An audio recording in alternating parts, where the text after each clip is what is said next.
Hello, dear Svitlana. Hello, Arne. It is nice to see you again. And look at us. We're both purple. I know, nice to see you too. And I feel like we match like this so often without It without ever. it must be the sign. We're both Libra. Our birthdays are not too far apart, except the years. You fit double, more than double into my age, and it's so weird because I feel quite young. I'm still a child in many ways, in many directions. I'm also a child in chess. I still stick to all my crazy openings since I've been, starting to play chess, and I don't want to get rid of them. And I think it's my inner Yeah, child which doesn't want to grow up with that. that might be it, but it doesn't have to be a bad thing. Okay, thanks for saying that. Svitlana, what smart moves are you showing us today? So today I thought we would look at the topic of how to win equal positions. We've done already how to win winning positions, so now we're True. making it a bit more difficult, and it's how to play these equal positions for a win. Okay. Uh, there's someone we all know very well who is known for this technique of his. Magnus. Exactly. Yeah. Yeah, I think out of um, out of all players, if you could pinpoint something that they do extremely well, for Magnus, it would be playing these type of positions for ages and then somehow bringing them to a win 50 moves later. So, This is scary, of course, because the opponents know that meanwhile too. And then there is an mhm. equal position, and then they're like, "Oh gosh, now I have God to go damn through all of it. that now. Oh, why?" Okay.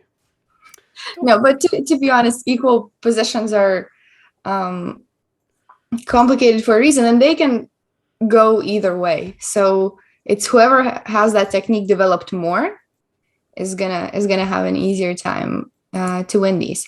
So the first game I wanted to show, there's some interesting moments right from the very start because look at the opening that we have. That is the Scotch. Your I was Fritz trainer. So Jordan Funforest was watching it apparently. This was before it came out, so So might you have were been. watching him. Anyway, yeah, it's a very popular opening, so I don't. This I think everybody has watched everybody with that. Okay, very interesting. Have you covered? This is so interesting. Queen This is the main e2. line. This is the main line. My goodness, I wish I would find a little bit more time to look at the Scotch. I haven't done it yet. I have Mhm. it in the system, but it's like one of those. I also have like 5 or 6 books in the pipeline, kind of, which I want to read, and yeah, time wise, Always well, there's a lot happens. to do. Anyway, okay, let's look at the main line here. Yeah. So um, there's nothing specific in the opening. It's pretty much just the main line. In my first trainer, I go over the B3 line, Hmm. but here he picked the second most popular, which is knight d2. It's still a typical move. It's still something you play quite often in these. So you want to bring the knight sometimes to e4, sometimes Yeah, to f3, and to and have that extra and protection. once again, it looks a bit funny because, of course, both pieces, the knight and the queen, are in front of the bishops, which doesn't matter. But Mhm. in general, what you learn is like, oh, you have to have open lines, and nobody should be in front. But it's all Right, been right. analyzed many times. It looks quite untypical to have to not have your bishops developed in a regular way, Yeah, but this is what makes the Scotch exciting. exactly. Yeah. So they went into an endgame, which can happen sometimes in the Scotch. This is Hmm. not an untypical sight to see, and yeah, so we get to an endgame like this, and this is where the whole equal battle of the game starts. Once the theory is pretty much over, um, so whenever you get an equal endgame, what do you, or not, maybe not even endgame, when you get an equal position, what do you do in situations like these? How do you normally act Do you offer draws ever and things like that? I'm very glad you're asking this because normally when there is an equal position, I am trying to win it. And this is, in most of the cases, this is actually the way to pain because I'm overdoing it. I'm over making moves. The last game overboard I've played was in 2021, I think, in January in Malta. Mm. And after I had a super aggressive opening, it was the chance was there to give a repetitive check from my opponent. Ritual. Yeah. Yes, sorry. And I thought about a move for I had a lot of time left. I thought about a move for 20 minutes, and I didn't want to make this draw. I had more rating points, so I thought like, oh, how can okay, I'm just taking the queen couple of squares back, and immediately after I made this move, my opponent could win the queen with a fork. Oh. It was so stupid, and this is not the first time this happens to me. So Mhm. I'm over pulling or overdoing it, and I'm not doing it right. So what's the solution, please? Well, I wish there actually was one where you could just win an equal exactly, position. Yeah, That tell would us the have, secret, please. Exactly. yeah, that would have saved us all a lot of time. But usually, when we talk about equal positions where there's not as many tactics, so what you were talking about in your example, I feel like there it was more or less tactical, and it was it wasn't exactly like a slow position that where you had equality and where you had chances to push and things like that. So your situation might have been a bit different. But normally when we talk about, let's say, an end game like this, where you still have pieces, you still have maneuvering chances to do something, and this is going to depend on whoever has better positional play, whoever knows how to play these equal positions better.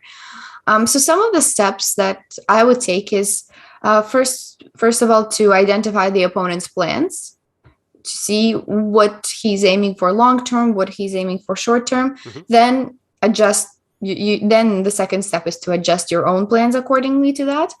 But you would do this in any case, but especially in these equal end games where you have to find even the slightest chances for initiative. And the most important factor is probably the weaknesses. So you look for long-term weaknesses in the opponent's position, and you avoid making them in your own. So I think this is how you take a step towards not over pushing, is that you try to create initiative without compromising your own position.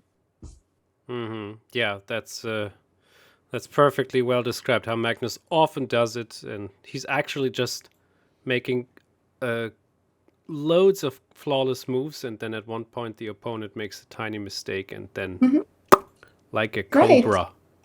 And the moves don't even have to be exactly flawless, like you said. Sometimes you can even make a bit of a riskier move to give the opportunity to the opponent to make mistakes. So it really depends, but usually the ideal scenario is that you avoid making the weaknesses in your own position, so you don't over push for the initiative when it's not time yet. So, for example, in an end game like this one, what would you identify as the opponent's weaknesses, as your own weaknesses, and in terms of the plans?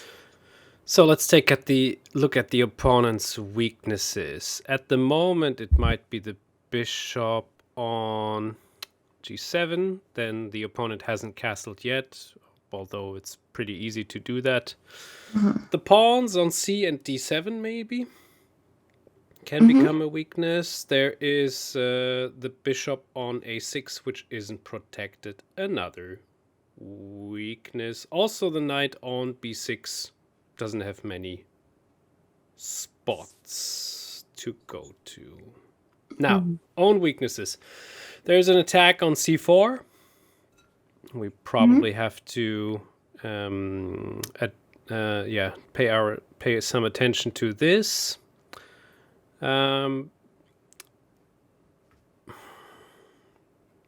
our white bishop should get out, so our rook on h1 can get into the game as well. Yeah, the king is nice and active, actually. The problem is one of the most natural moves might be king to c3 to protect the pawn, but then I'm in the line of the bishop on g7. Right. Yeah, King okay, I think, c3 would be a bit dangerous. Everything you've said sounds very good. Okay. You even mentioned some pieces as the weaknesses, which I wasn't even thinking about because I was looking more towards the long-term weaknesses. But you were very right to do that, to also put the pieces to evaluate how good the pieces are themselves. So about the weaknesses, well, we have the doubled pawns here, which aren't a huge weakness just yet because we are not attacking them in any way. But it is very, very likely that one of Black's next plans is going to be to get rid of these pawns. So he's going to play either d5 or d6. And likely we're going to have to make a trade, and then we're going to have the C and D pawns to look at. Didn't think of that, and that's, of course, very important information. Yeah. So this is why you identify the opponent's plans too, and that makes it easier for you to make your own to make your own moves. So this d5 move is very typical in the Scotch. So Black does get rid of the doubled pawns, but then instead he has the pawn on c6 and d6, which can also be attacked. You were right about the c4 pawn. So this is why the next move that White did, he just defended everything, and the pawn looks pretty safe there.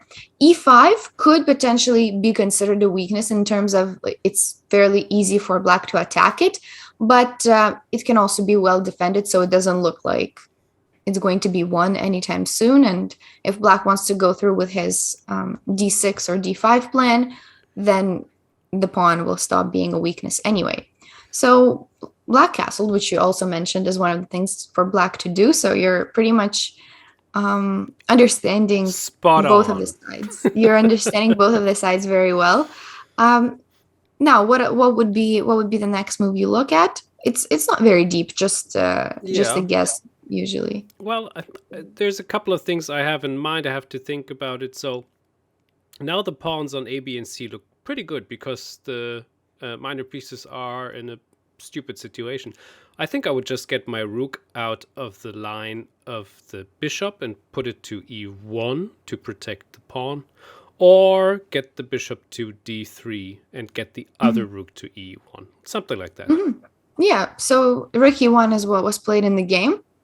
Makes complete sense. So you prepare for the opponent's plan of d5, and you put a rook on a good square, getting out of this line of fire. It was also bothering me a bit. I feel like whenever there is some tactics like this, or some very some threat like this, which doesn't even exist yet, but you just you just want to get out of it. Well, you should have watched last week of Svitlana's Smart Moves, because it was the prophylaxis exactly.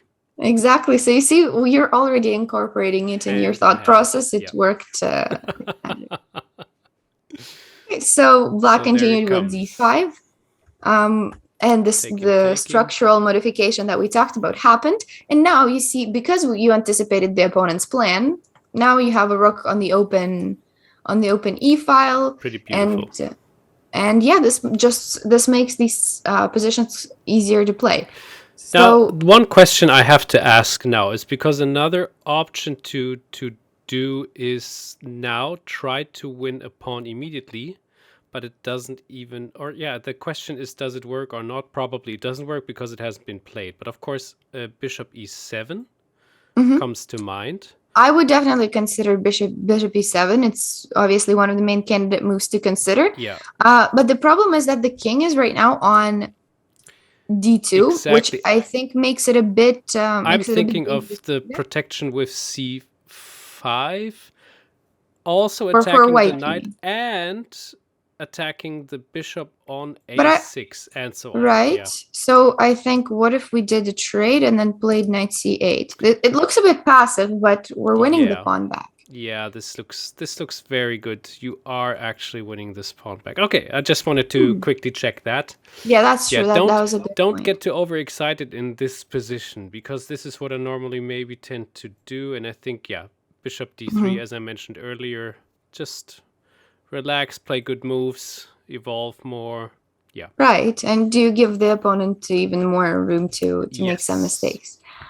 So here's the next important moment, because we have to decide something about the pawn structure. So what would you do here? You basically just have the option either c5 or take on d5. Mm-hmm. Very interesting. Now, if c5 happens, then the knight goes to d7. There's not many other options, but first maybe in between a trade, exactly. Right. Then to d7, and then I believe b4 is probably... Oh, or Your move bishop bishop e7. e7 Yeah, works. exactly. That's nice. That's working now, because we have this little umbrella of d5 in front of the king. So if we compare this position to the c takes d5 one, Yeah. Evaluation wise, it might be the same thing, not a big difference. But here, when I look at it, c5, you can't really tell if it's yet a weakness or if it's going to be a strength, because black can attack it potentially with something like rook b5, and he can trade your defensive bishop with bishop f8. And even though c6 looks like a long-term weakness, I feel like it's sort of it's almost a trade with for these two, that they're both weaknesses. However, whenever we take like this, it is now going to be black who is left with the pawn weakness, which can still is still going to take a while to even start attacking it. But it's it's one of those tiny little details which can change the position, a lot. Maybe not in terms of evaluation, but in terms of making it easier to play for you. Because here it's only black's pawn that is weak, and there it could have been both. Yeah, exactly. Trade, and so then now the trade was forced, and well, what should black do now? Would you capture with a pawn or with a knight? The knight looks more... but then again, the pawn can be on its own. I don't know if that's good or bad. Your instinct was right. Knight looks is just much better. Yeah, way better. The knight has more spots. And you've mentioned it earlier that the knight on b6 doesn't look like it has too many opportunities here. So taking with a knight is a lot better, because pawn, even though it looks like a better square for the pawn and it's a passed pawn, it's still not the most ideal position, because you allow the rooks to be on both the c file and the e file. So now the rook can come into c1 and c7, and it looks like a passive position to play. Whereas the knight here is at least making some threats. So what is the opponent's threat, and how do you react to it? Well, there is a threat. Well, maybe to pull a rook behind the knight on d8 or something. Is there another threat? I don't see it at the moment. The bishop is here for now. That's true. Yeah, definitely the threat of knight b4. Oh, is that a threat? Oh, yeah, so it wins a pawn, right? Or does it? Yeah, it does. Does it? Looks like it does. You see how this bishop is protecting everything here? Yeah. But, right, so does it? This is the big threat for now. I'm just thinking about something super crazy. Can we play this? So, play what? Okay, so let's make a non-move. Let's make h3. I want to see if this is working. Check, king to c4. Okay. Yeah, takes. And now rook a1. I mean, I will... Oh, so is your point that if I take you, you're gonna... Okay, but I don't have to. Thank you. Yeah, Yeah, but that you was don't have to. a nice plan. That if I take you, you get the two pieces. But then for again, yeah, the question is it even Yeah. better because there is this super strong A pawn. Then we have your material. We have another Fritz trainer which comes into play. The material imbalances, and often enough, two rooks in an endgame have some more opportunities than the two minor pieces. Okay, I just wanted to quickly. Right. No, but Okay. but that is true. So the way to so this knight b4 is a fairly big threat, so we Yeah. have to defend against it. And the two ways to defend were either a3 or bishop d2. And I wanted to point out that this a3 move is one that potentially creates more weaknesses than necessary. So Yeah. in The these rook equal has to. positions, this would no longer be equal. True. So it would already be the initiative passed on to black. So whenever you're playing something like this, it's always, especially paying attention to the pawn weaknesses is important because that's what tends to decide a lot of the end games. I have the feeling sometimes I'm playing checkers. It's so difficult to find a move where the pieces is going backwards. Right? I'm seeing my bishop there having a strong position. Yeah, like Right. having some nice squares. Like d8 is protected the whole time. It's forcing maybe h6 or f6 or something. But then I had the opposite problem where I would make too many moves backwards. oh, is that so? Yeah. Oh, interesting. Noticed it. It's so hard for me to like. How's that even possible? How can how can you move the pieces? No, it's better to have your problem than the problem I had, because then you're just defending for no reason. Yeah, but it was a bit different. But anyways, so now as we look through this end game, I'm stopping at a lot of the moments, but this is because every single move decides decides something here. Now black plays a5, so you see how black is also trying to push for the initiative. So it's, if you're in an equal position, it's not like you're just the only one pushing and trying to win. Of course, the opponent is going to do it as well. So you need to also have the skill to prevent to prevent their initiative. So a5, what is the opponent's plan, and what are we going to do about it? Clearly, this is also the thought process that we were talking about in prophylaxis. I think it pretty much applies everywhere. So there's another check threat on b4 with the knight. Once that is dealt with, a2 is hanging for a split second. We have to counter this. Actually, it's getting a bit more difficult for white to hold the pawns and the position after the check on b4. So, what do we do?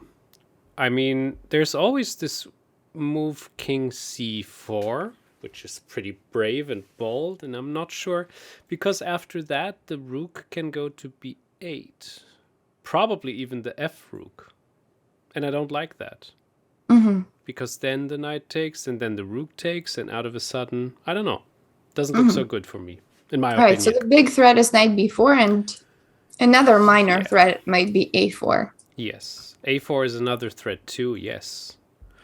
So how do we do that? Yeah. So what? This next move is quite hard to make, but it's important. Okay.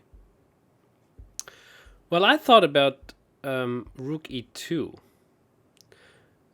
If the knight would give a check, I take back, the pawn goes to b4, and already the a pawn is protected for now, and then I can... I see. Yeah, I'm just not liking the whole idea of having this pawn as a weakness there for the rest of the game.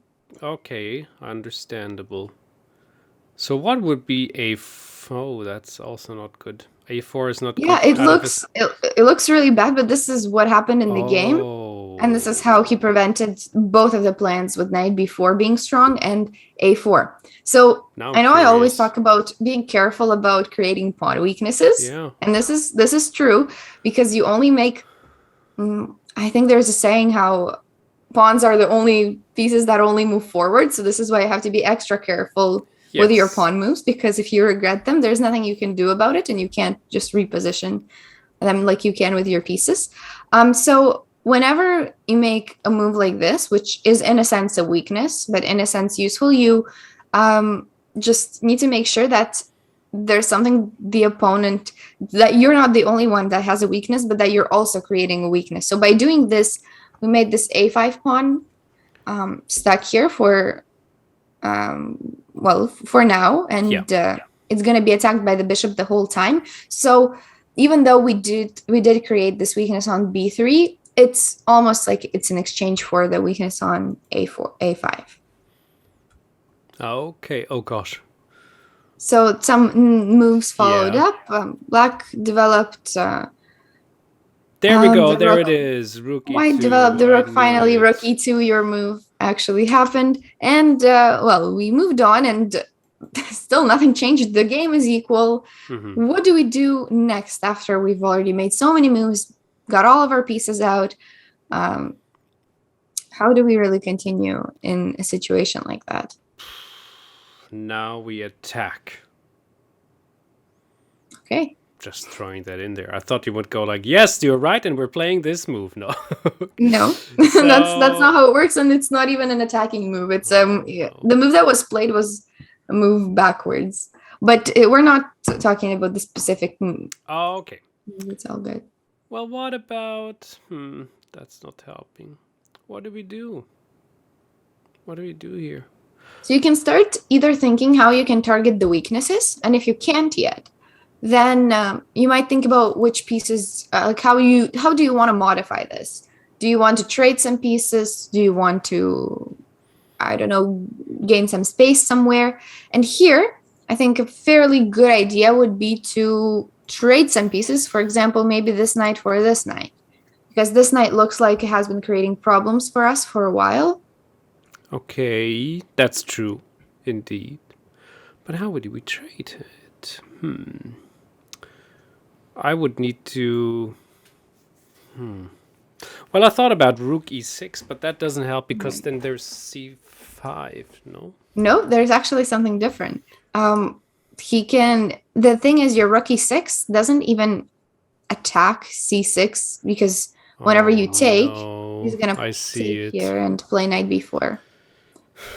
And while taking with the king is right in the middle of the open. The same story, just different. Right.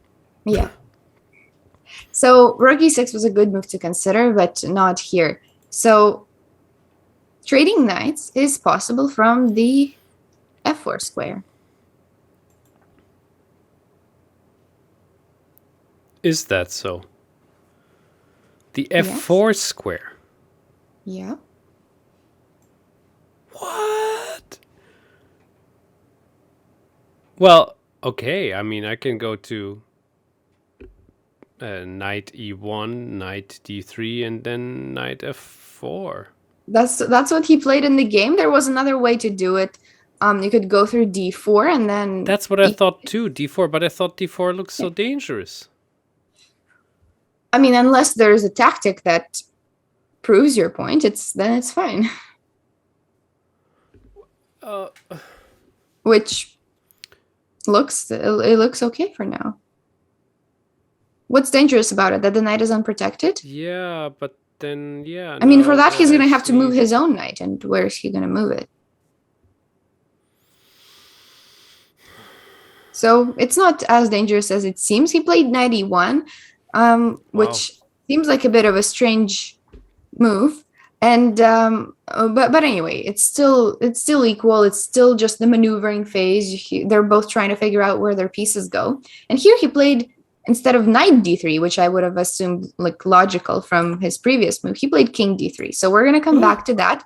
But I just want to show something that arises after knight d3, because I was curious. Why would you not go knight d3 if you just played knight e1? Exactly. So I think the problem that he was looking at was rook e2. Rook e2. Yeah. Looks like a dangerous move to deal with, which is why he played king d3. And now, of course, we have to consider the capture. And the rest of King this, how would you evaluate this C3. position? I'm just curious. White is lost. I mean, look at the pawns which are getting snacked now, and there's no counterplay. I don't know why the pawns are getting snacked, but there is counterplay, which you will be very surprised. But if you find one move, I am already. Okay, bishop h6, so it's a tactic. No? No, not bishop h6. Not much going on there. Your face expression was like, what? Oh, funny. Bishop e3, bishop b6. Bishop e3. Rook d6, you mean? No, bishop e3 and then bishop b6. Oh, okay, gosh, there's just the fork. Terrible. I don't think that would work. What is the surprising move? I'm really curious. How does white get out of there? What? What am I missing here? I'll tell you even more. White is winning. Okay, ladies and gentlemen at home, I think it's just me, probably. And then it's just like one of those situations where you go like, how could I not have seen this? I know it's difficult to evaluate this for sure. It's not easy at all. So you just have to see where can I possibly have counterplay, and our only counterplay is going to be on the queen side because all of our pawns on the king side are getting snatched. So we have to do it on the queen side.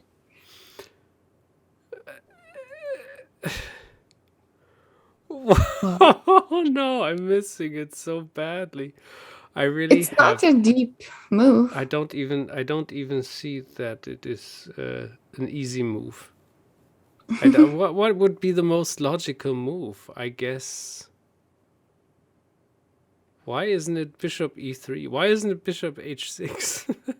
Why isn't it a bishop move anyway?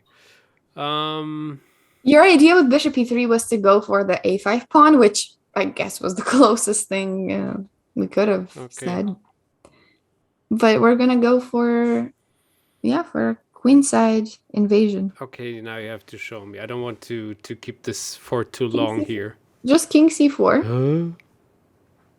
And the idea is simple: is that you're attacking on b4 right now. Okay. Right, so he has to. Wow. Well, yeah, I didn't see that. That's your threat, is that you're gonna take on. So he has to address b4 it. And promote your a pawn. So he has to defend it somehow or give something up for it. So here there's some tactics, with the whole capturing, and then he can,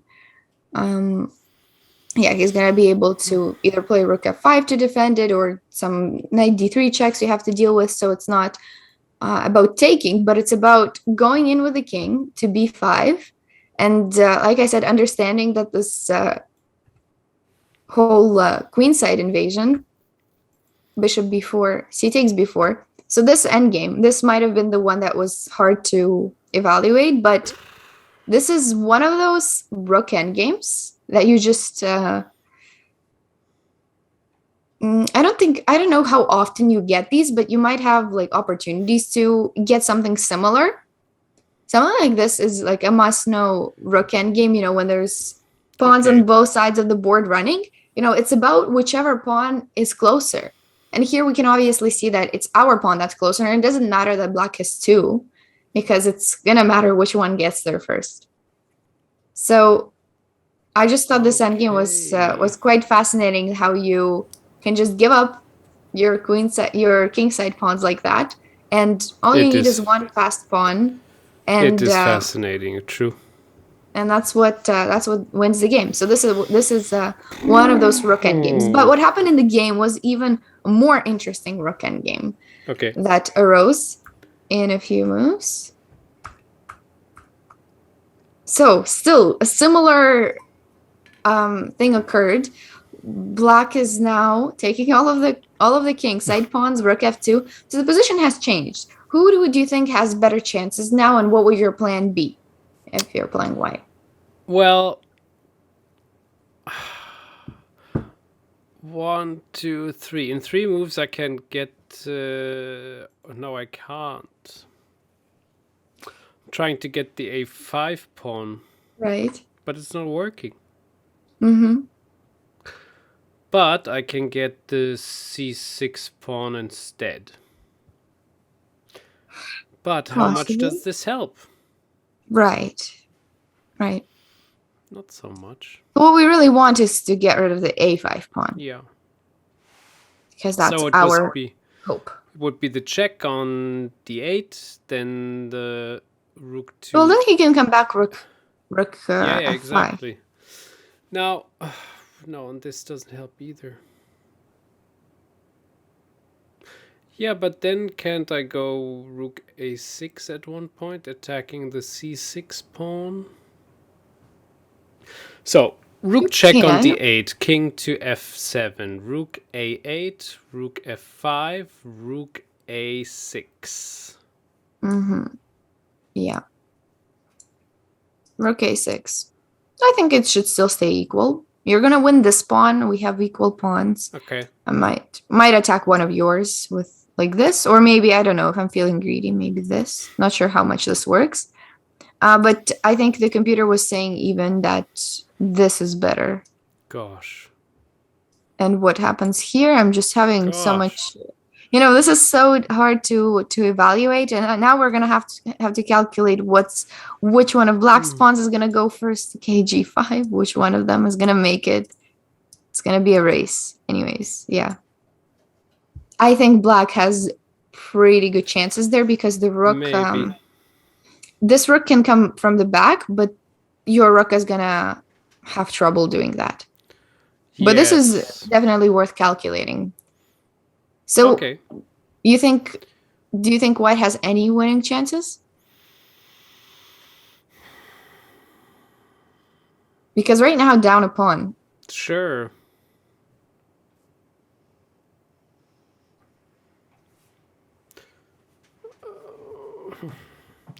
I mean, I could go to d7 with the rook and then move my king lose forward. The rest. Yeah, lose the rest. It's not good. I told you the main focus of our plan is the a4 pawn. So is it b4? It is b4. So this is what he played in the game, and I think it is a very logical plan. Is that if you know you're already going to lose the rest of your kingside pawns, you have to get your pawn there as fast as possible. True, yeah. So the other move, which if you would have said it, we would have calculated it, rook d2. So it looks very, very wrong, right? To go for a pawn endgame when you're down material, because that's just the worst thing in the universe that you can think of. But the king is too good. But because of the same idea of b4, you actually there's an interesting sequence. So because the king is so far, you have this b4 idea to make this pawn a pass. We have the how do you call it? The pawn square? No. Right, he's not a square. Yeah. If he takes, so if he captures, which he probably is not going to do, then he's not making it to the square in time with his king, and the pawn is going to promote. That's nice. A good technique to know. So the way to defend is get into that square with e6, so that once we take, the king gets here. You're already tired, but there's a big endgame. This endgame is just amazing. I'm not going to make you solve it. No, don't worry. But when I was analyzing this rook d2, I just thought this endgame was quite instructive, that you were down a pawn, yet you still went into this endgame because of this one tactical idea, but still, the king made it to the square, and technically, I would think that, hey, Black probably has the better chances if he just goes around and takes all of these, and we're gonna just be down these two pawns. Yeah. But apparently it's not that simple, because our king is also going to come forward, and this next this endgame itself, I'm not sure if this is something typical that people just learn in whenever they're studying endgames, but it was quite new to me to see how difficult this one is, and the next moves that the computer makes and that you would have to make here, they're only moves that save the game for both sides. So the crazy part is that you can't go for the pawn with king b7 because white is going to be just in time to get there for these pawns, and he's going to capture one of them. And the cool idea is that once you go for this, for the h pawn, you might think that black is going to promote the one on the f file. But what do you play here? Like... Here, this one you have to find. Now it is king f6. Exactly. So this is a good pawn endgame technique. Beautiful. you can remember for later. That if this is how gold. you catch the 2 pawns. That's so cool. Yeah, I've and this was the long situation countless times, so it's really interesting. Right. So this is why king b7 doesn't work here, and this I was just really fascinated by this endgame. I don't know why, but just because every single move was like an only move. So black has to advance the pawns like this so that it's not that easy to capture them, and that white can't advance on that side either. So white now has to make the only move, h4, to make sure that black's pawns don't advance. So now black has to make the only move, king b7, because that's his only plan to get our a pawns. Mm-hmm. Now we have to play king d4. Black's only move g5, so he can't go for the pawns for the exact same reason that the king is going to take on c6 and run, and it's going to be enough time. So has to play the only move g5, and now white has to play pretty much the only move. King e4. Not king e4. Oh. No. There's 2 moves, but it's the same idea, so I consider them. G3? No, not g3 either. No. Why? What? Why not g3? Because it looks like... Well, you can... Yeah. It looks like 2 passers, right? The c6 pawn will just walk right through. Terrible. Right. So what else is there? Huh? Hard. It's not that hard. Well, yeah, you don't have that many ideas in the first place, so it's true. The move is the only thing you haven't named yet. What? A6 check? That's the same idea. So a6 check gets there, but king c5 and then a6. Or you could switch the order.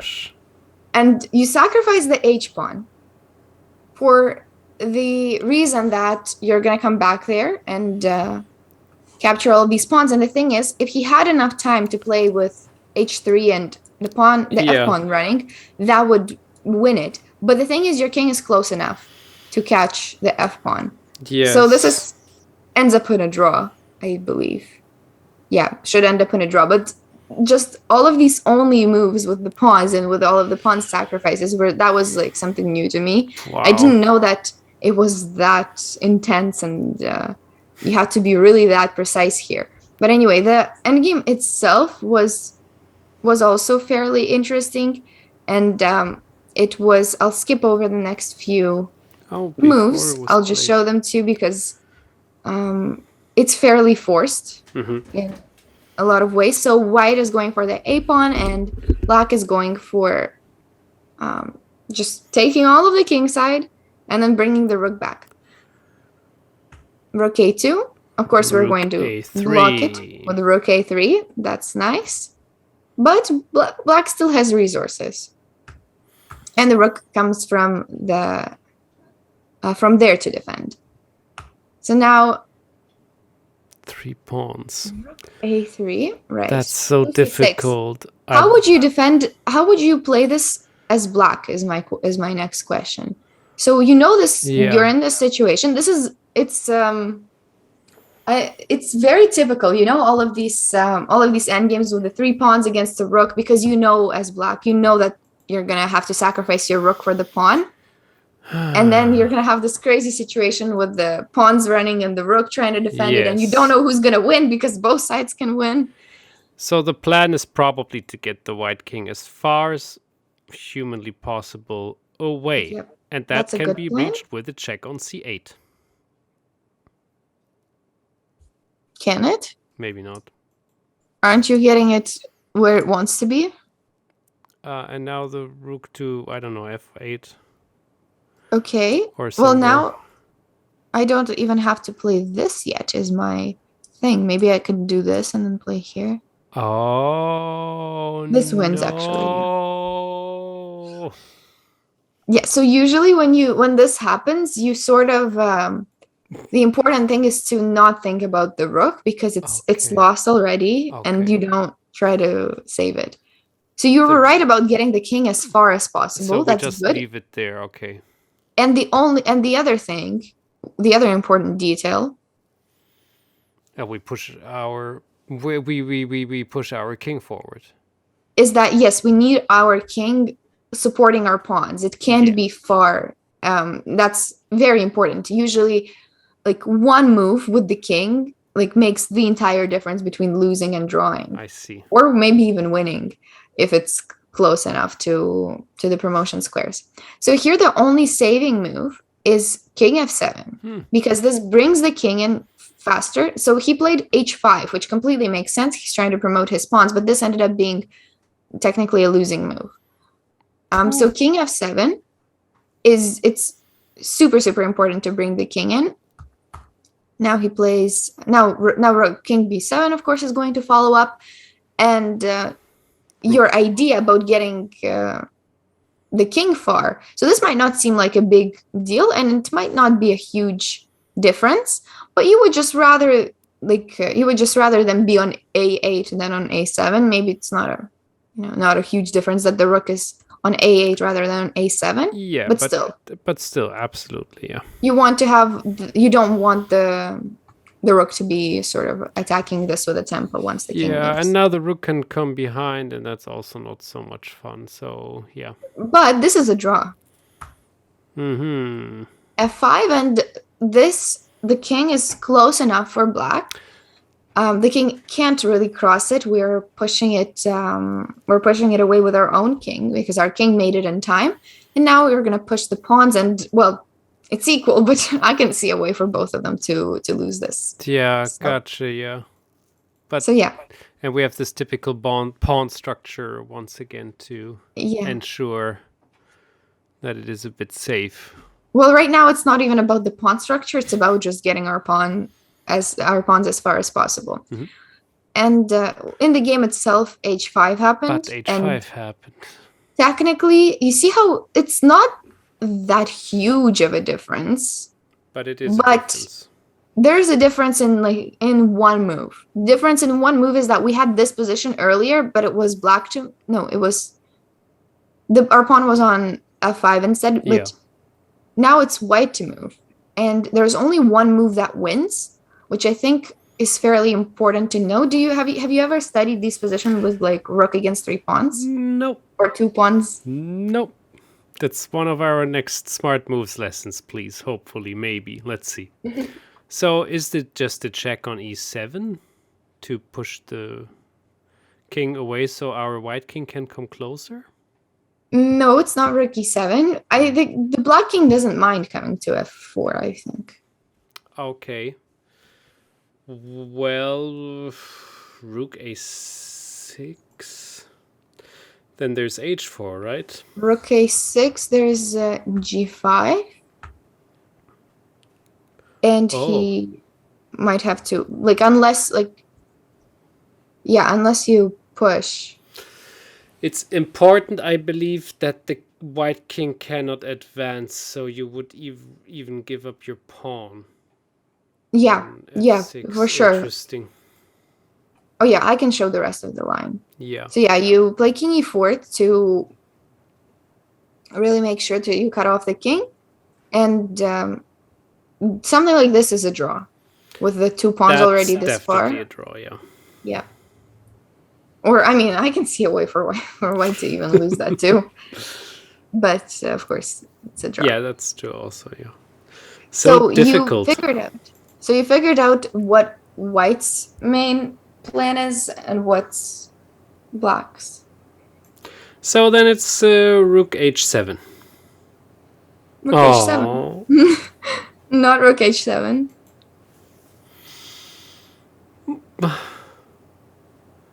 Well, what? Rook h7, I'll play f5 or something, or king e4.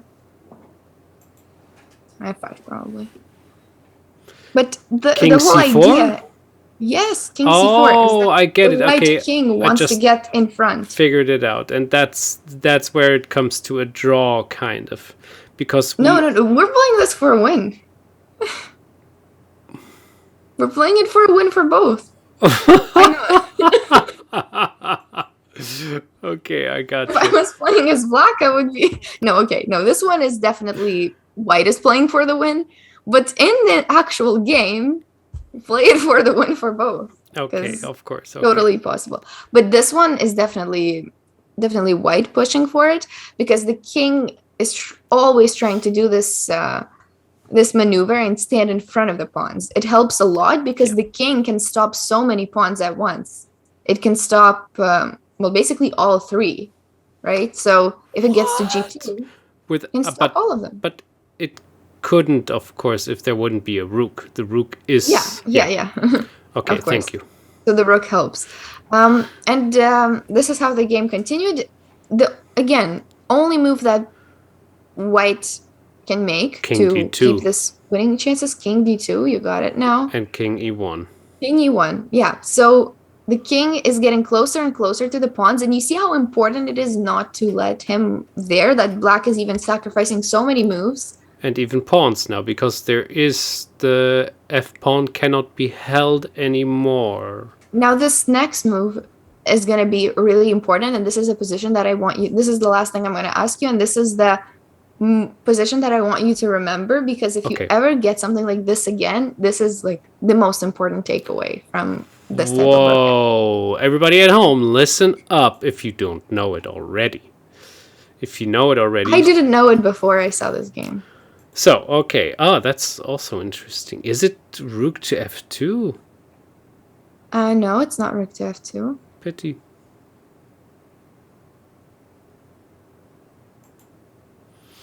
Yeah, try to figure out what can possibly be the only move that lets white win.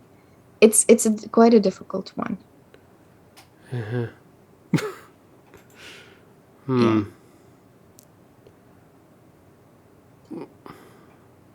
So what will black do next? So you try to think about it. You want to find a move. Guess h4, That will be both either h4, g4, or f5 is what they want to do. Yeah. You want to make a move that will have that, after which you will have a counter for all of these. Wow. And it's very difficult. Well, so I can throw in a lot of things, but I just don't want to do the guessing game here. But still, what about rook a8 and coming from rook behind? a8? Well, I'm going to play here. Yeah. Now I can't play here, but I can try this or maybe this and then... Oh, no. Okay, forget it. Never mind. So, yeah, and now that the green square was lighting up, unfortunately, I have to admit I saw that. Yeah. But it doesn't make any sense for me at all. What is your move? Rook a4. Yeah, rook a4 is the only winning move. It's and I crazy. think it's a crazy technique, but once you see it, just if you remember this position, you're going to remember it forever. So I get it. What's the idea? Let's say f5 is going to be the first thing we analyze. Rook a5. Rook a5 and we win. Yes. One of the pawns. And that should do the trick. Not only one, the rest should do will the trick. Because we're going to get even two. Exactly, yes. So g5 doesn't work. f5 doesn't work. Crazy. We got that figured out. Yeah. Now the interesting move is g4 H4. because h4 doesn't work because of the check. Check, so right? Beautiful. And now, well, we can almost, yeah. We advance and pretty much That's the end. Because h3, for example, and then the beautiful move, rook g1. Isn't Right. this You can even play awesome? rook 3. Yeah, You but can play whatever. I don't want the king to move at all. Rook g3, the thing is the king can't move either. Oh, yeah. Because of the mate. So it's the same thing. You're right. The same idea. It's a mate, yeah. Yeah. Absolutely. And now a pawn has to move, which is exactly. either f or g, and that's... And we win it. Cool. Just be careful not to stalemate, but yeah. Yeah, true. So this is why we rejected h4. g4 is So this is the interesting part, yeah. This is the interesting part. Is it rook f4? It is rook f4. Okay, and the absolutely amazing thing is that after g3, we're not even going to take this pawn. We're going to play rook h4. Oh my god. Because we want the other pawn. Yeah, rook. Yeah. And the idea is that the king, this is the blocked. Amazing idea, is that the king can't leave. Because if he ever, tries to push for more, the king is not allowed to leave this. True. From this once again. Or these squares. Exactly. So black has to play something like f5. And we're gonna just take, and we are just in time to stop all of the pawns here with both the king and the rook. So this rook a4 move, I thought was pretty amazing, and it was a position, worth adding to your endgame knowledge. Check this position, should be on the board below right now. Play it against the computer, find all the moves, because there's a lot of stalemate tricks inside of this too, but I think you can figure it out. I will too. I will play that. Yeah, so essentially this is a similar idea which ended the game. He missed it for a while and just played the king around. Jordan, and they just repeated 2,700. But they probably have like 30 seconds here. So what do you want from these poor people? He found it eventually, and he ended up winning the game because of that idea. Oh wow. And still in this position it's also working, because it wasn't the kings on the last row, it was on the second row, and even there it's when this is important, the stalemate. This is actually it's so easy, right? Now the king goes to h2 and the king moves to f2. Right. And this is how it ended. So this game took a lot longer than I even expected, but there was a lot to look at in this end game, and particularly in just in terms of how to play equal positions like that, and how to create chances, and how you see it could have gone either way for black and for white. But we looked at it from white's perspective, because we're obviously going to side with the person who plays the Scotch. So I love it. Absolutely. Scotch for the win. Yeah, Unshare. That was really, really cool. I love it. Only one example, but so intense from the beginning to the end. From the opening till the end game, we watched the whole game.